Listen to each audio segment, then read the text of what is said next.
Hello students, कैसे हो आप सब बढ़िया। चलो, इसके पहले वाले लेक्चर में, है ना, लेक्चर 5 में हम लोग देखे थे कॉम्बिनेशन ऑफ रजिस्टर्स में, जिसमें दो तरह का कॉम्बिनेशंस होता है। एक होता है सीरीज में और एक होता है पैरेलल में। ये दोनों ही हम पूरा कंप्लीट कर लिए थे। एक सीरीज में कॉम्बिनेशन करना था और एक पैरेलल में। हम बताए थे, दोनों का पूरा डिटेलिंग किए थे। आप उस लेक्चर को देखने के बाद ही ये लेक्चर देखना। चलिए, आज का जो हमारा टॉपिक है ना, वो है हीटिंग इफेक्ट ऑफ, है ना, heating effect of electric current की। Heating effect of electric current, यही टॉपिक है आज का हमारा। देखिए, आप, क्या है ये टॉपिक, पहले ये समझो। आप देखे होंगे कि जब कोई एक वायर है, सपोज एक वायर है, ठीक है, इससे करंट पास कर रहा है, जब देखे होंगे तो देखे होंगे ये वायर ना हीट हो जाता है। वायर क्या होता है? हीट हो जाता है, यानी गर्म हो जाता है। तो ये बात आप समझो कि जब कोई करंट फ्लो कराएगा ना, तो हीट प्रोड्यूस करेगा। तो वही है, उसी चीज को कहते हैं, उसी इफेक्ट को कहते हैं heating effect of electric current. देखो, जब आप जब आप करंट देते हैं ना, तो इसका दो पार्ट एक्चुअली हो जाता है ना, इसका दो पार्ट हो जाता है। एक पार्ट तो वो चलो ऑपरेट करता है, जहां पर आप सप्लाई कर रहे हैं, जैसे आप ट्यूब, है ना, ट्यूब में दे रहा है तो वो लाइट में बदल दे रहा है। उसका एक पार्ट एनर्जी का किस में हो रहा है? लाइट एनर्जी में कन्वर्ट कर रहा है। जबकि एक बात है, जब आप ट्यूब को टच करते होंगे ना, तो देखते होंगे कि वो गर्म हो जा रहा है, यानी एक पार्ट हीट में चला जाता है। तो लाइट, है ना, एक पार्ट चला जाता है जिस चीज में ऑपरेट कर रहे हैं ना, जैसे ट्यूब के केस में लाइट एनर्जी में बदल जा रहा है, एक हीट में बदल जा रहा है। अच्छा, उसी तरह जब फैन में डालते होंगे ना, फैन फैन भी देखते होंगे कि ऑपरेशनल है वो, यानी घूमना शुरू कर देता है उसका ब्लेड, है ना। लेकिन दूसरा पार्ट आप साथ में देखते हैं कि पंखा छूने पर लगेगा गर्म। तो यानी आपका ना करंट का एक और नेचर दिखेगा, heating effect. That is called heating effect of electric current. ठीक है। तो यहाँ यही बात को देखिए लिखा है कि देखिए, we know to maintain the current the source has to keep expending its energy. अच्छा, अब यहाँ पर देखिए, a part of the source energy is consumed into useful work, जिसमें हम लोग लगाना चाहते हैं उसमें, है ना, while the rest of the energy is converted into heat, है ना, हीट, है ना, किसमें बदलता है? हीट। और इसी चीज को कहा जाता है ना, heating effect of electric effect. यहाँ पर देखिए, यहाँ पर लिखा हुआ है कि द कन्वर्जन ऑफ, है ना, the conversion of one part और whole the electrical energy into heat energy when current, electric current flows through a device is known as heating effect of electric current. ये चीज है यहाँ पर, है ना। अच्छा, अब है इलेक्ट्रिकल पावर क्या होता है। तो याद करो, आप नाइन्थ में पढ़े हो, P is equal to W/T। Same same similar यहाँ पर भी वही होगा। देखो, यहाँ पर क्या कहता है, द वर्क डन, है ना, इलेक्ट्रिक पावर का, the work done per unit time, the work done in per unit time by a source of EMF, EMF like battery जैसे है, in order to maintain electric current in a circuit is known as electrical power. यानी एक, जैसे एक circuit, एक क्या है? Circuit है। अब यहाँ पर इलेक्ट्रिक करंट को, है ना, इलेक्ट्रिक करंट को, इसको चलाने के लिए आपको एनर्जी देना पड़ता है। तो वही जो एनर्जी आप सप्लाई कर रहे हैं, यानी वर्क जो कर रहे हैं पर यूनिट टाइम में, वर्क जो कर रहे हैं पर यूनिट टाइम में, इसी को कहा जाता है इलेक्ट्रिकल पावर। इसी चीज को क्या कहते हैं? Electrical power. अच्छा, अब है कि इसका एक्सप्रेशन कैसे निकलेगा। तो याद करो आप, जैसे कि ये था बैटरी, तो बैटरी को, एक चार्ज को, यूनिट चार्ज को एक बार पूरा राउंड कराने के लिए जो हम लोग एनर्जी सप्लाई कर रहे थे, वही था हमारा भी, है ना, पोटेंशियल डिफरेंस एक्चुअली, है ना, इन दोनों के बीच का एक टोटल, जो हम पूरा क्लोज पाथ में मार रहे हैं ना, एक घुमा रहे हैं, इन्हीं दोनों, एक यूनिट पॉजिटिव चार्ज को एक पूरा करने के लिए जितना एनर्जी हम लोग सप्लाई दे रहे थे, वही था इलेक्ट्रिक पोटेंशियल डिफरेंस। यही तो इन दोनों के बीच का डिफरेंस है ना। तो यहाँ पर आप देखिए कि जैसे एक करंट है, आई फ्लो कर रहा है, आई क्या कर रहा है, फ्लो कर रहा है थ्रू ए रजिस्टर, कितना, आर से। लेट द पोटेंशियल डिफरेंस कितना है, तो ये है भी मान लेते हैं, एंड टाइम कितना के लिए, टी के लिए, है ना, और चार्ज फ्लो कर रहा है क्यू। तो द वर्क डन, यहां से देखिए आप, है ना, the work done in moving the charge, है ना, थ्रू ए पोटेंशियल डिफरेंस भी। देखिए यूनिट चार्ज को जब हम किए, है ना, यूनिट चार्ज को करने वाला जो एनर्जी सप्लाई करते हैं वो भी, तो टोटल चार्ज कितना आपको मूव कराना है, क्यू, तो कितना हो जाएगा, क्यू भी, कितना हो जाएगा, क्यू भी हो जाएगा। तो यही हो गया क्या, यूनिट चार्ज को कराने के लिए भी, तो टोटल चार्ज कितना है, क्यू, तो कितना हो जाएगा, क्यू भी। अच्छा, तब यहाँ पर टोटल वर्क डन कितना हो जाएगा, क्यू भी हो जाएगा। अच्छा, अब यहां से समझो कि पावर इज इक्वल टू क्या होता है, W by T, W by T. अच्छा, वर्क बराबर इसका मान यहाँ रख देंगे, तो Q into V by T. अच्छा, इसी को खाली सजा दिए तो क्या आ गया, क्यू बाई टी आया, इंटू भी आया। अच्छा, Q by T is equal to actually क्या होता है, आई होता है, आई बराबर तो होता है ना Q by T, electric current, तो यहाँ पर रख दिए, इंटू भी, तो यानी P इज इक्वल टू निकला, पावर इज इक्वल टू निकला इलेक्ट्रिक पोटेंशियल डिफरेंस इंटू आई, यानी P इज इक्वल टू भी इंटू आई। तो बात आप समझो कि देखो, एक पॉजिटिव यूनिट पॉजिटिव चार्ज को एक बार पूरा ट्रांसमिट करने के लिए, यानी घुमाने के लिए, रोटेट करने वाले को होता है भी, टोटल वर्क डन, है ना, एक को करने के लिए भी करना पड़ता है। तो टोटल है चार्ज कितना, क्यू, तो कुल कितना करना पड़ेगा, क्यू भी, है ना। अब वर्क डन तब कितना निकलेगा, क्यू भी। अच्छा, पावर इज इक्वल टू क्या होता है, power is equal to W by T, यानी क्यू भी बाई टी हो जाएगा। अच्छा, क्यू बाई टी क्या है, आई है, इसलिए भी इंटू आई निकल गया। तो ये हो गया पावर का फॉर्मूला। बोलो, बात समझ में आया, है ना। अच्छा, पावर का एसआई यूनिट क्या होता है, तो वाट, पावर का एसआई यूनिट क्या होता है, वाट। अच्छा, वाट बराबर कितना हो गया, 1 वाट। तो देखिए, P इज इक्वल टू आ गया हमारा वी आई, अब भी का क्या होता है, वोल्ट, भी का क्या होता है, वोल्ट, और आई का क्या होता है, एम्पियर, तो यानी क्या हो जाएगा, वी ए, है ना। अच्छा, किलो वाट क्या होता है, किलो मीन्स होता है ए 1000 वाट। अच्छा, अब यहां पर देखिए, if the electric current through a device, अब यहां पर समझो कि P इज इक्वल टू हमारा क्या आया, वी आई। अब यहां से अगर हमको अदर फॉर्म में ले जाना है, other form of P, other form में, तो देखो क्या करेंगे, V इज इक्वल टू हम लोग फिर क्या लिख सकते हैं, आई आर, और यहाँ ऑलरेडी से पहले से क्या है, आई आई, तो यहाँ से कितना बना, आई स्क्वायर आर, यानी यहाँ पर हो जाएगा आई स्क्वायर आर, हो गया। अच्छा, यहाँ से फिर आप ये भी समझो, यहाँ से यहाँ बदले। अच्छा, अब अगर भी के टर्म में यहाँ भी रख दिए, अच्छा, आई को बदलना है, तो देखिए भी इज इक्वल टू क्या लिख सकते हैं, आई आर, तो आई बराबर यहाँ क्या लिख सकते हैं, भी बाय आर, ये लिख सकते हैं अदर फॉर्म में लाने के लिए, तो आई बराबर हम लिख सकते हैं भी बाय आर, तो यहाँ से हो जाएगा भी स्क्वायर अपॉन आर। तो ये सब भी पावर का ही फॉर्मूला बन रहा है, सिर्फ फॉर्म अलग हो रहा है, लेकिन आप देखने जाओगे तो बेसिक फॉर्मूला ही है, P is equal to V I, है ना, P is equal to V I. जब इसको आई आर में बदला तो ये आया, और वी आर आर में बदला तो ये आया, लेकिन आपको याद रख लेना चाहिए। बोलो, समझ में आया। तो पावर क्या है, तो पावर है डब्ल्यू बाई टी, यानी द वर्क डन है ना, वर्क,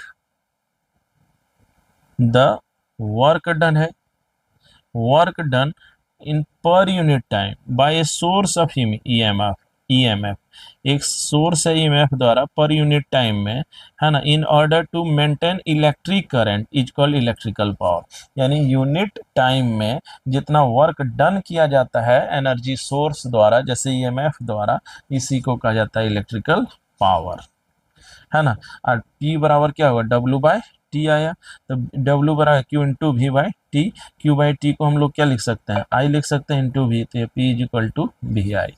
अच्छा, पावर का क्या होता है, वाट होता है। चलिए, यहाँ पर एक क्वेश्चन है, इसको देखते हैं।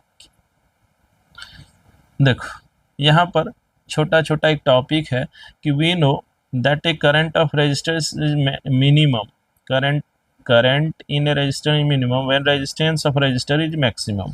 अगर आप खुद सोच के देखो कि V इज इक्वल टू क्या है, आई आर है ना, I इज इक्वल टू फिर यहाँ से क्या है, V बाय आर है, तो ये जितना ज़्यादा होगा ये उतना कम होगा, है ना।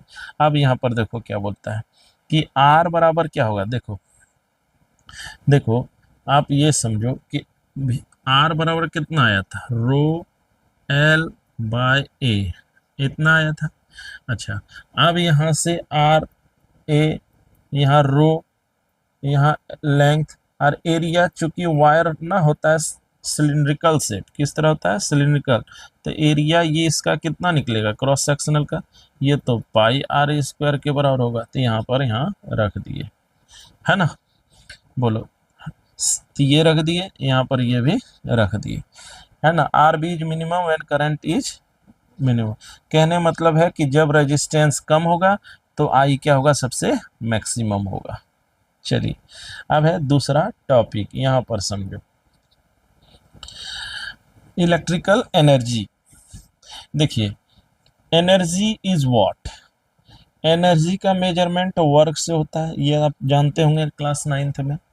अच्छा अब क्या है कि total energy supplied by a source of EMF, है ना, to maintain electric current, to maintain electric current in the circuit in is called electrical energy. देखिए P बराबर कितना रहा, P बराबर W बाई टी रहा, तो W बराबर फिर क्या रहा, P इंटू टी रहा।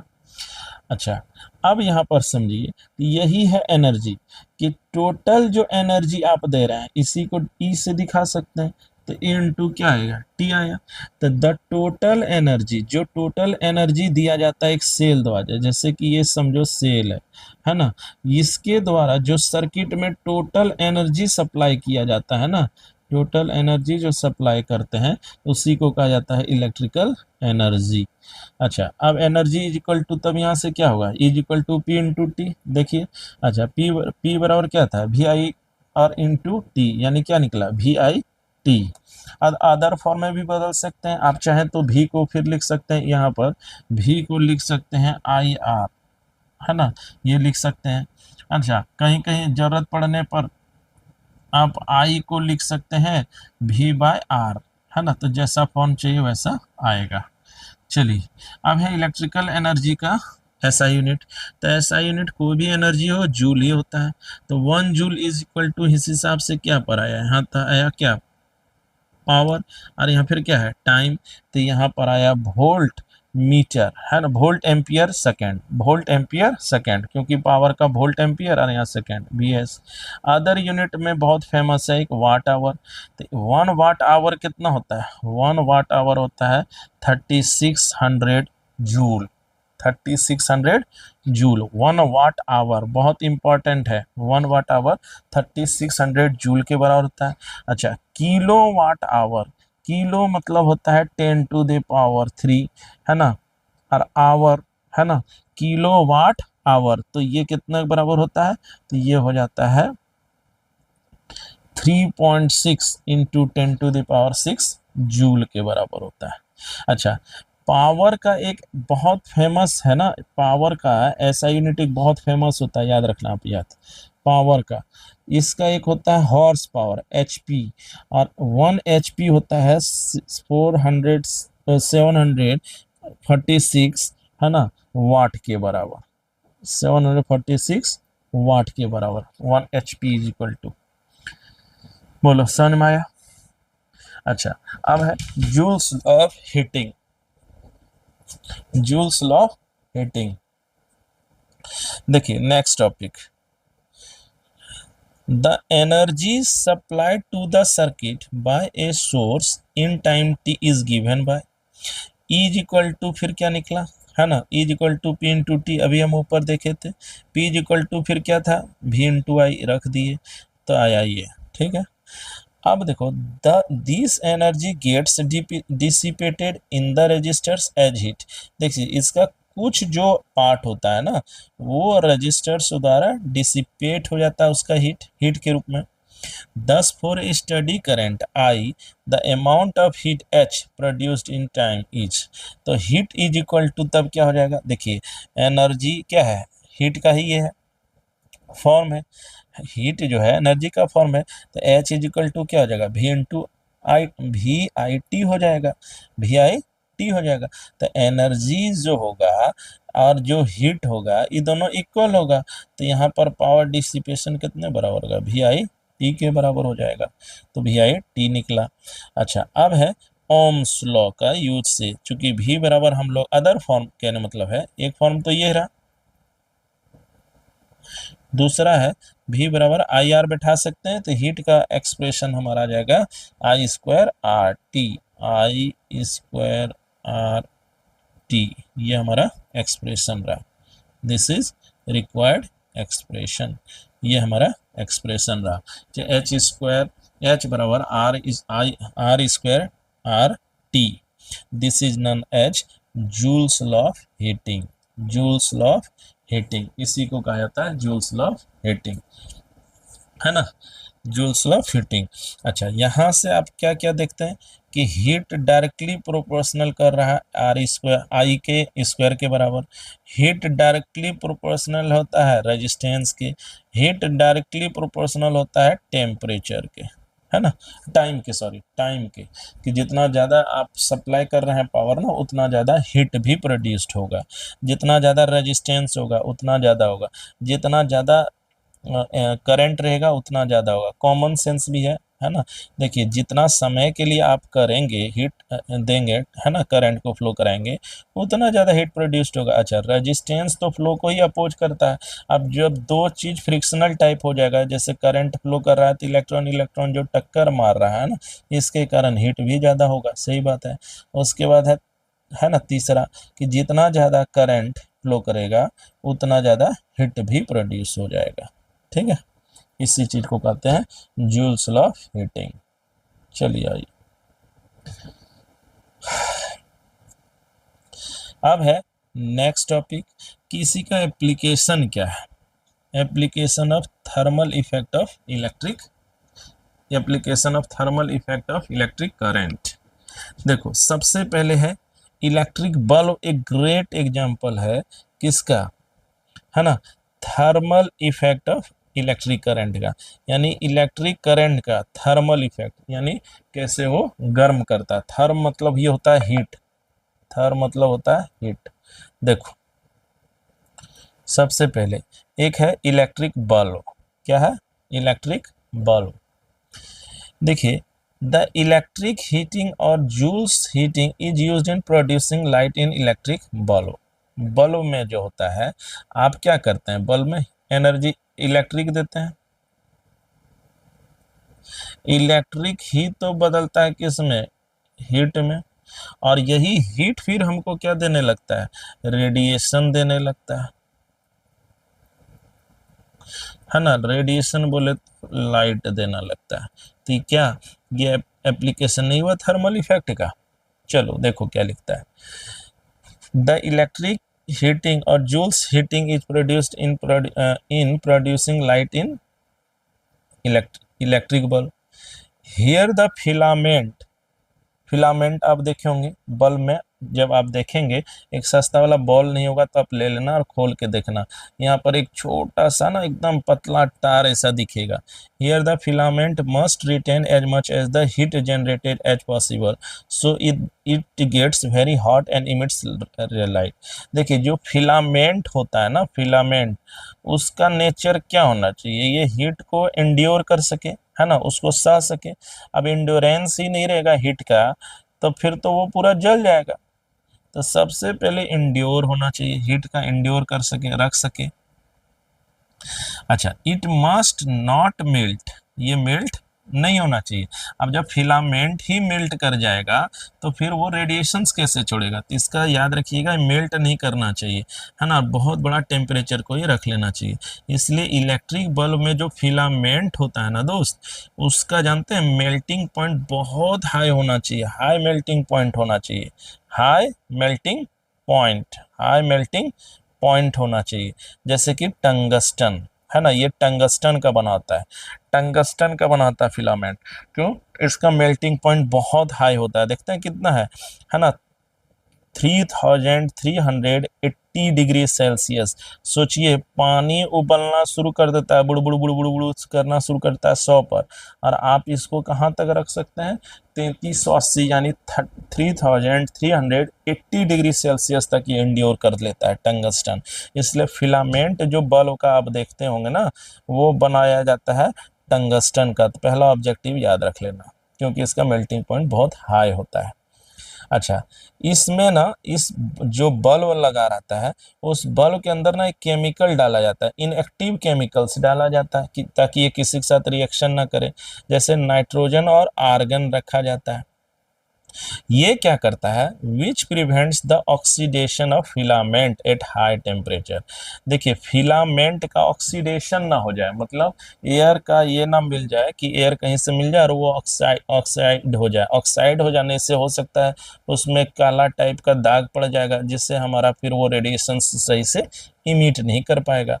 इसीलिए यहाँ पर डाला जाता है एक तो नाइट्रोजन, है ना, एक नाइट्रोजन गैस या फिर आर्गन गैस, जो कि इनर्ट गैस होता है, there by increasing the life of bulb. इसलिए बल्ब का लाइफ क्या होता है, बहुत बढ़ जाता है। वैसे भी अब आप समझो कि जैसे एक बल्ब है, अगर ये फिलामेंट इंड्योरेंस, तो मेल्टिंग पॉइंट अधिक होना ही चाहिए। मेल्टिंग पॉइंट क्या होना चाहिए, बहुत बहुत ज़्यादा होना चाहिए। अब ये जैसे कि ये है इसका बल्ब, है ना, बल्ब बल्ब। अब यहाँ पर हीट आया, यहाँ पर हीट आया, यहाँ पर हीट आया, यहाँ पर अगर ये डायरेक्ट कांटेक्ट कर देगा यहाँ पर, तब तो इसी को शीशा यानी ग्लास को ही बर्बाद कर देगा, है ना। तो ऐसे में क्या होता है, यहाँ पर रख देता है गैस, है ना, इनर्ट गैस, जैसे कि आर्गन को भर दिया जाता है, ताकि ये डायरेक्ट इसके कांटेक्ट में ना आए, इसलिए इसका ऑक्सीडेशन नहीं हो सके। बोलो समझ में आया? तो पहला एप्लीकेशन है इलेक्ट्रिक बल्ब। नंबर 2 ये है electric fuse and it's action. देखो, इलेक्ट्रिक फ्यूज पहले होता है क्या है, देखो, आप देखे होंगे जैसे ये पोल है, आपके घर में देखे होंगे जब करंट आता है ना, तो पहले सबसे पहले एक एमसीबी लगाने का सलाह दिया जाता है। एमसीबी, एमसीबी लगा दिया। एमसीबी के बाद ही फिर जो भी है मेन लाइन, जैसे कि, है ना, मीटर वूटर में लगाया जाता है ना। फिर सब रूम में आप देखते होंगे जितना अप्लायंस है या रूम है, तो वहाँ पर भी अलग से फ्यूज लगाया जाता है। तो पहले बात है फ्यूज क्या होता है, क्या काम है फ्यूज का, तो देखिए क्या होता है। जैसे सपोज ये है पोल, पोल में मान लिया जाए करंट किसी वजह से हाई हो गया, है ना, नॉर्मल करंट से हाई हो गया। तो देखिए, अगर ये एमसीबी लगा है ना, यानी फ्यूज है, ये समझो ये फ्यूज है ना। अब जैसे ही करंट इसके पास पहुंचा, करंट यहाँ आया, अब देखिए अगर ये हाई करंट आ जाएगा, है ना, और यहाँ पर आप मान लीजिए फ्यूज नहीं लगा के रखे हैं, तब तो करंट अप्लायंस के पास पहुंचते जाएगा, जितना भी घर में है ना, जैसे फ्रिज है, कूलर है, टीवी है, पंखा है, ट्यूब है, सबके पास डायरेक्ट चला जाए, तो वो उतना तो करंट को झेल ही नहीं पाएगा, इंड्योर नहीं कर पाएगा, तो हमारा बल्ब, पंखा, ये सब सब क्या हो जाएगा, खराब हो जाएगा। अब देखिए यहाँ पर इसी चीज को बचाने के लिए लगाया जाता है फ्यूज। फ्यूज क्या करता है समझो ना, फ्यूज में ना आप देखना कभी, है ना, घर में फ्यूज लगा रहता है, देखना फ्यूज खोल के, उसमें ना एक छोटा सा तार रहता है, एकदम पतला पतला लगा देते हैं। अच्छा, ये प्राय ना कॉपर एल्युमिनियम का रहता है। अच्छा, अब यहाँ से मान लिया जाए किसी कारण से हाई हीट आया, करंट, अब पहले करंट इसमें गया, तो जैसे ही करंट गया, अगर ये किसी वजह से पोल में कोई कारण से अगर ज़्यादा करंट आ जाए, तो ये जो तार है यहाँ पर, इसका मेल्टिंग पॉइंट कम होता है ना, बहुत कम होता है। तो क्या होता है, ये तो तुरंत गर्म हो जाएगा, हीटिंग इफेक्ट दिखाएगा। और जैसे ये गर्म हुआ एक ना, चूंकि इसका करंट ज़्यादा होने से हीट भी क्या होगा, ज़्यादा होगा, चूंकि H बराबर अभी हम तुरंत देखे थे I²RT। तो जब आप करंट बढ़ा दिए तो हीट भी तो ज़्यादा बढ़ा। तो जैसे ये हीट यहाँ आया तो ये जो आप लगाए हैं ना कॉपर एल्युमिनियम, इसका मेल्टिंग पॉइंट बहुत कम होता है। इससे क्या होता है कि जैसे ही करंट पहुंचा, जैसे ही करंट पहुंचा यहाँ पर, ठीक है, तो मेल्ट हो जाता है ना। कॉपर एल्युमिनियम क्या हो जाता है, मेल्ट कर जाता है। अब मेल्ट करना मतलब ये क्या, खत्म हो जाना, खराब हो जाना, मतलब वो कॉपर एल्युमिनियम जो तार लगा के आप रखे थे वो खत्म हो जाता है। इससे क्या होता है कि इधर और इधर का कनेक्शन क्या हो जाता है, टूट जाता है। तो जब टूट गया तो हमारा हाई करंट जो यहाँ पर पोल पर आ गया था, इससे इधर का जितना भी डिवाइसेस है घर का वो सब हमारा क्या होता है, बच जाता है ना। और इसको फिर बाद में फिर से बना लीजिए और फिर से लगा दीजिए।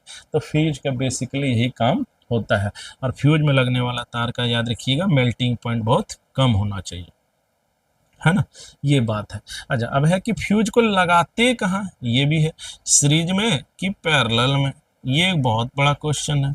खुद सोच के देखो, सीरीज में लगाता हो या पैरेलल में।